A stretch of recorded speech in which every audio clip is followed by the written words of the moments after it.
Bonjour, je suis Jean-Philippe Boisclair, je suis luthier.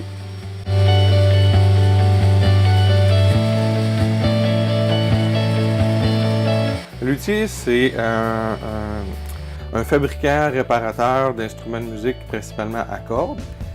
Dans mon cas, c'est la fabrication, la réparation des quatuors classiques. Ça veut dire le violon, la contrebasse, le violoncelle. Évidemment, on fabrique aussi, puis on répare tout ce qui est guitare, les basses. La beauté du métier, c'est qu'à travers ça, on peut aller chercher notre personnalité. Un exemple, moi je fabrique des instruments un peu plus rétro. C'est ma personnalité que je passe à travers ça. J'ai mes créations aussi qui ont un regard un petit peu plus vintage. Par contre, quand on fait des instruments classiques, il y a des grands standards qui ont été établis. On peut passer aussi une personnalité à travers la construction, la géométrie. C'est plus discret.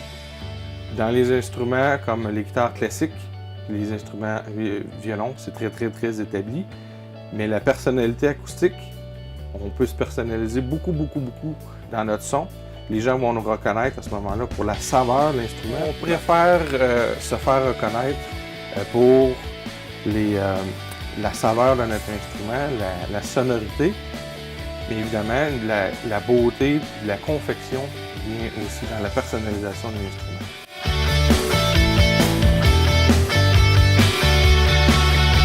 Le métier il est technique, le métier il est artistique. On va dans la direction qu'on veut.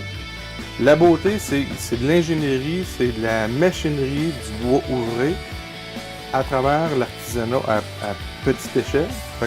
Mais une fois que l'instrument mécaniquement et au niveau sonore il est bien monté, qu'on est dans la bonne facture d'instrument, ça reste une pièce esthétique.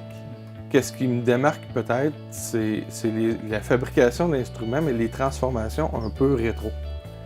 Ça m'a amené à travailler aussi avec des maisons de production, à refaire les instruments des Beatles, des choses comme ça pour Beatles Ferry.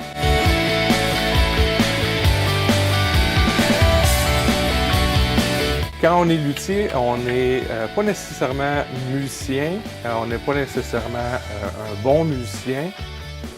Plus tu sais jouer d'instruments variés, plus tu es capable de te mettre dans la peau de ton client. S'il me dit j'entends vêler, ou bien le poids, ou bien la forme de ma poignée, elle vient me blesser dans le bord de mon pouce, si je le prends dans mes mains, je sais de quoi il parle. J'ai pas besoin de faire de la scène, mais il faut que mes mains soient capables d'interpréter ce qu'il me dit.